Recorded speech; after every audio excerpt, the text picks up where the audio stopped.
I taught her deception before she knew how to hold a pencil.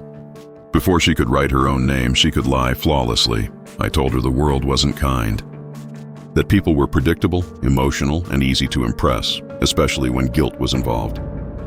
That sympathy was a currency, and fools paid willingly. In the beginning, our story was the unfiltered truth. A disabled man and his young daughter surviving alone. That alone opened wallets, but people react differently to different wounds. So we adapted. One story became 10. 10 stories became a repertoire. I built them, she delivered them. Big eyes, fragile voice, carefully crafted sadness. We never saw ourselves as criminals, just players in a system that never played fair with us. Expecting mercy from strangers is stupidity. The world takes or gets taken from, and we're done being the ones who lose. She learned to nod first. Then she learned to lead. We stop in towns now only long enough for lies to land and fade. Stay too long and patterns form. Faces remember. Questions grow teeth. Now June chooses the targets. Not randomly, precisely. She reads people like I once read danger, looking for cracks, loneliness, ego, regret, desperation. Today she points. Boardwalk. The man in the gray cardigan. What makes him the one? He thinks the world still owes him something. And the angle? Heartbreak, family loss. Haven't decided the details yet. She doesn't rehearse anymore.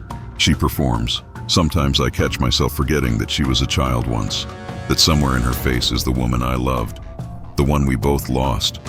One evening, she drops money on a table like medals. Guy thought I was his niece. Cried in my arms. Easiest job of my life. At night, she practices voices. Sweet, wounded, abandoned, hopeful, broken. One time, I hear her whisper sing like a ghost. Grandma, do you remember me still? I sleep with your picture on the windowsill. It chills me to the bone. You enjoy this too much, I tell her. She smiles like I've given her an award. One afternoon, she disappears into an old care home across the road.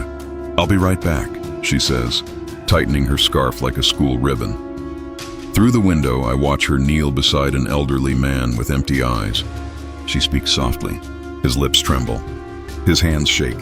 She touches them. He melts. Tears. A laugh. A whispered miracle. Then he removes a gold ring and places it gently in her palm. She kisses his forehead like a blessing and walks out untouched by conscience. Back in the car, she examines the ring. They'll believe anything if you speak softly enough. She laughs, and I feel it. A sickness I once mistook for pride. That night I can't sleep. It hits me like a verdict. She doesn't trick people. She consumes them. Not for money, but for the thrill of control. I tell her we're done. No more scams. She doesn't argue. We drive without direction through fading towns and empty roads.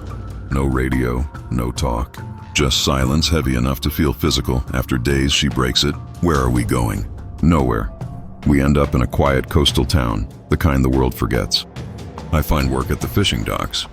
She roams freely. Some nights she comes home bruised. I don't ask. One evening she stares at her reflection and whispers, "Do you hate what I've become?" No, I answer too quickly. Then, without thinking, "You did nothing wrong." The lie tastes bitter on my tongue. She closes the door softly. I realize the truth too late. I didn't teach her survival. I taught her revenge, not at the world, at weakness. At compassion, at hope. I thought I was shaping a shield. I forged a blade instead. I blamed loss. I justified anger. I excused every choice. Her reason was simpler and more devastating. Me. That night I pack silently. Money, car keys. No letter, no speech, no closure. Not because I stopped loving her, but because loving her was the first honest thing I'd done in years. So I leave, hoping distance will teach her what I never could.